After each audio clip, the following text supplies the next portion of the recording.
Well, I appreciate this opportunity to meet with you. I have so much confidence in you. You know that. Many of you have been my friends and ministry partners for many, many years. David is such a tremendous leader for NYI. He has the confidence of the Board of General Superintendents. He has the confidence of the church. And so we really are blessed by the work around the world of NYI. I still say that one of my greatest privileges in my 12 years as a general superintendent was to speak at the NYC in 2015. Being able to speak in that to, at the time, I think it was 7,000 or 8,000 young adults. That was one of the great privileges of my life. And I shared there because Justin asked me to about calling, about saying yes to the call. I still think that's a message that we need to be presenting to our young adults around the world, that God is still calling and God is still asking us to serve and to use our gifts and our abilities to bless the world and to bless Him. And I got to thinking as I was driving here this morning about call stories in the Bible, and whether it be Abraham or Moses or Joshua or Peter or Paul. I mean, if you look at almost every single story where God calls someone to do something significant, there's two human responses. And the human responses are fear and inadequacy. I'm afraid to take this on. This task seems bigger than me. And inadequacy. I'm the wrong person. Pick someone else. I would challenge you to find any call story that doesn't have some version of that. And I think all of us have a sense of fear and inadequacy to do what God is asking us to do. It doesn't mean we don't have anticipation. It doesn't mean that we don't have excitement, but I would be concerned if there's anyone who really heard the call of God in their life that didn't initially say, I'm not worthy to do this, and I'm afraid to do this. But I also want you to hear what I think is always God's response. What's the answer to our fear and our inadequacy at the call of God? In some form or version, God almost always says two things. And I want to read to you Joshua 1:9 that I think represents God's response to our fear and our inadequacy whenever He calls us. The context of what I'm going to read in Joshua is Moses has been leading God's people in the wilderness for 40 years. Half of you on this call aren't even 40 years old. So imagine how long Moses has been leading God's people. And Moses is like a rock star leader. He is a celebrity leader. He was in Egypt. He was in the royal court. He has had both a blessed life. He's also had a hard life and had to learn a lot of lessons. But in the eyes of the people, Moses is their leader. But Moses now knows that God is not calling him to take God's people into the promised land, but he's calling now Joshua to do that. Joshua has been the mentee of Moses. Moses was the mentor, and Joshua was the leader in training.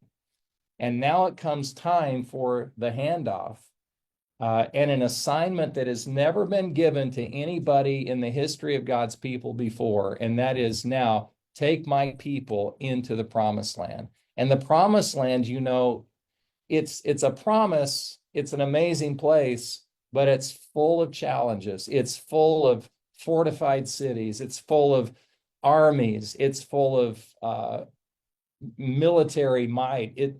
It's a scary place to go. It's an amazing place, and it's a scary place.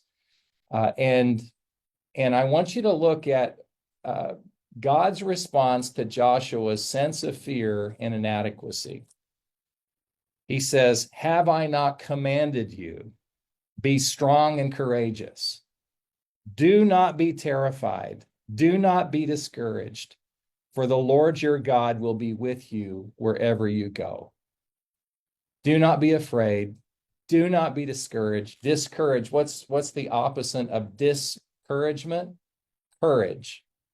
So this has been one of my life verses from the very beginning, because as you and I look at what the future holds, the future is full of promise. The opportunities for the gospel right now around the world are unprecedented. The technology we have, now we know about AI. I mean, AI can be used for bad things, but AI can be an open door for things we've never done before if used for the good. We have unprecedented opportunities before us, but who of us is not a little scared and a little terrified and a little feeling inadequate about how to go about that?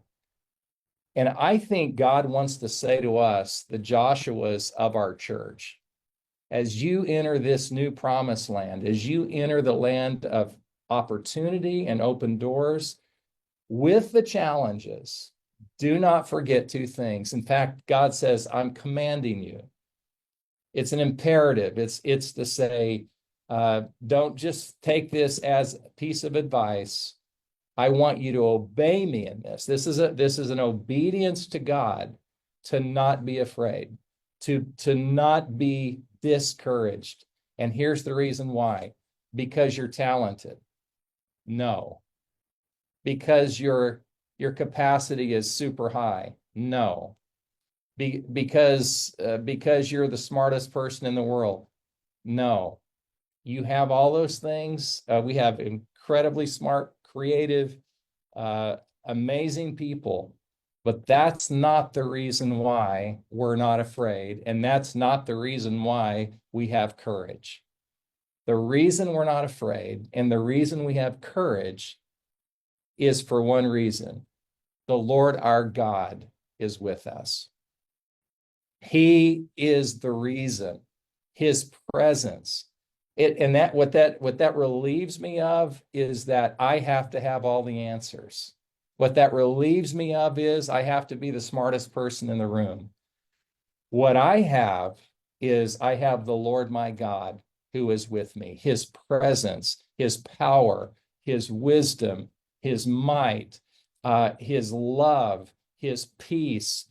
No matter what it is we're facing, no matter what the challenge looks like. Oh, but Lord, this land is full of giants. This land, I mean, look at these people. They make us look like grasshoppers. Do you remember that, Pat? I mean, it's amazing. 12 spies sent out, and 10 of the spies, that's a majority, by the way, 10 of the spies say this is impossible. There were 2 people who said, "The Lord our God will be with us. We can do this." And guess what one of their names was? Joshua. And I'm looking at a screen full of Joshuas right now. I'm looking at people who are taking the people of God into a new promised land. And you may feel fearful, you may feel inadequate, but I want you to remember this: the Lord our God is with you. And when he is with us, there is nothing that is impossible with him. There are so many good things happening around the world, and I just want you to be encouraged and to remember, do not be afraid. Do not be discouraged, for the Lord your God is with you wherever you go.